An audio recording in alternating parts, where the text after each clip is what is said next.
I'm going to bring up your actual host. He's a great comedian. It's Dave Bartlett. He's going to be at the People's Show on the 22nd, so please give him a nice round of applause.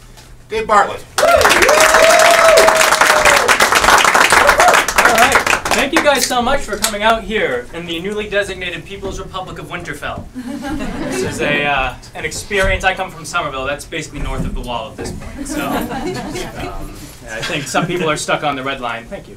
Which is pretty much a dramatic reenactment of the movie Snowpiercer right now. I saw that one. Oh, man.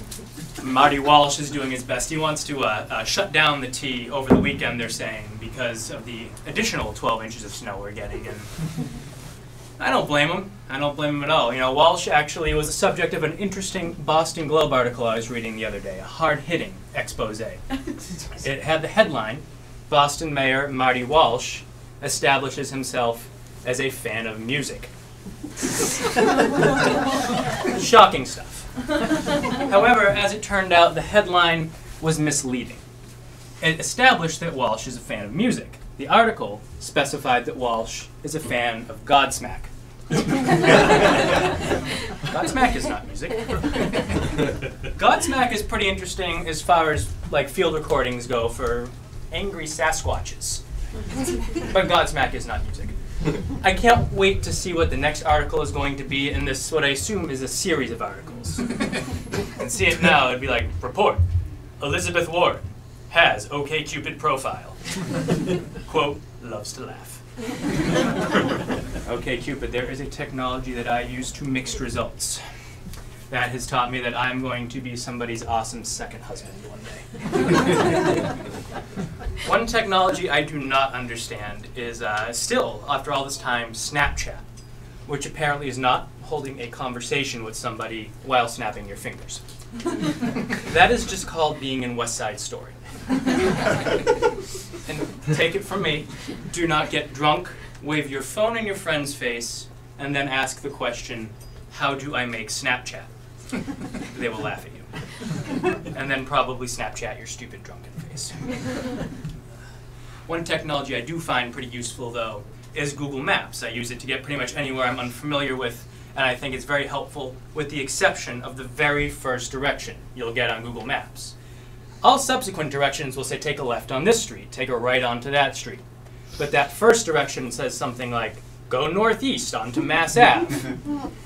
And I look at that and I think to myself, well, darn, I've left my compass back on the Santa Maria. I sure hope Columbus hasn't already bartered it to get Honduras. You'd think those nice blankets we gave them would have been enough.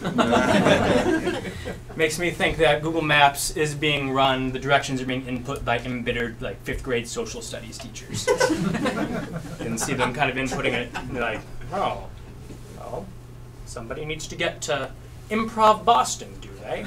But that guy thinks I'm obsolete. Well, we'll see which one of us knows where Southwest is. Jackass.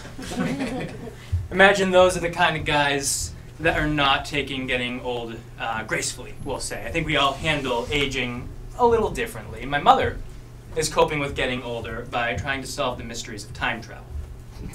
That is to say that I believe, that she believes, that if she puts every picture she's taken between the years 1985 and 1997 onto Facebook, she will open a portal.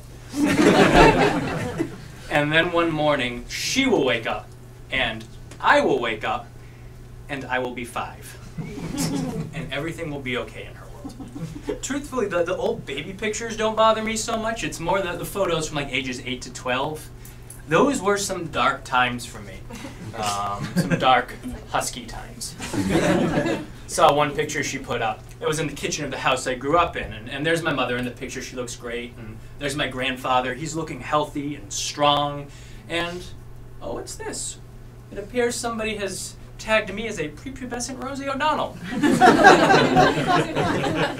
Oh.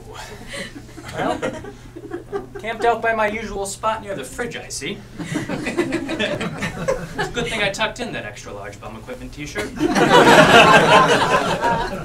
Tucked it into those acid wash jorts. We wouldn't want this to be anything but timeless. So I looked like a tiny fat lesbian growing up at school. I don't have any body image issues. Totally unrelated, I'm single. As I mentioned before, I'm on OkCupid, and there's certain people, certain kinds of usernames I try to avoid. Anybody who has too many X's and O's at the beginning and or end. I feel like if you're that interested in X's and O's, your only excuse is that you are Bill Belichick. And you're acting out a very specific fantasy.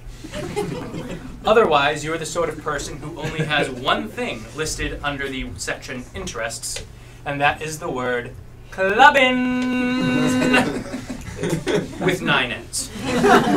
That means that you are either having 9 more N's of fun at the clubs than the rest of us, or you forgot where the G was on your keyboard, and you immediately had an aneurysm.